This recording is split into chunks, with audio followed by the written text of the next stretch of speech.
2 இலக்க எண்ண எப்படி எளிய முறையில பெருக்கலாம் 3 முறை இருக்குது. நீ எது வேணுமோ அந்த முறையை பயன்படுத்திக்கோடா கண்ணு. புரியுதா? இப்ப கவனி.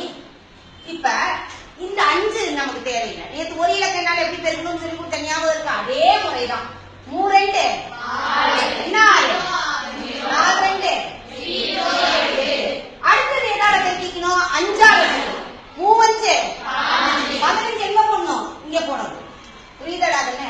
அடுத்தது 4 5 20. இது எப்படி போடுறதுன்ற ஒரு குழப்பம் வரும். நல்லா கவனி. இந்த மூளை விட்ட மாதிரி வருது. அப்படி இந்த டயகனலுக்கு நேரா வரணும். வந்துருச்சுன்னா கரெக்டா வரும். 5 கூட்டினா 6 1 8 2 கூட்டினா 10க்கு மீதி என்னது?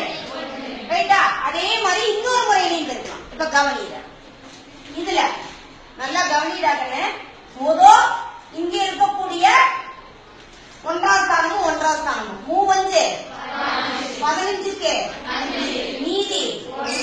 அடுத்தது 10ஆம் ஸ்தானமும் 10ஆம் ஸ்தானமும் 4 2 8. ரைட்டாடா?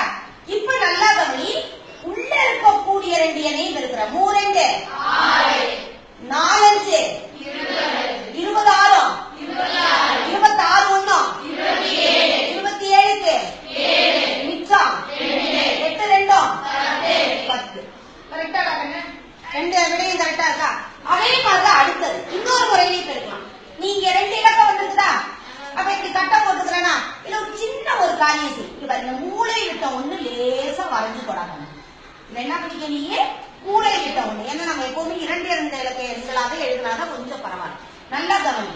4 2 என்ன 8 0 8 4 5 20 3 2 0 6 3 5 இதை கொஞ்சம் கூட்டுறத கரெக்டா கூட்டணும். இப்ப இது இருக்குதா? இந்த கோடு வருதா? இந்த கோடை வேணும்னா நீ என்ன பண்ணிக்க? அப்படி எக்ஸ்டெண்ட் பண்ணிக்க. புரியுதா? புரிஞ்சுக்கிறதுக்காக. இப்ப இங்க 5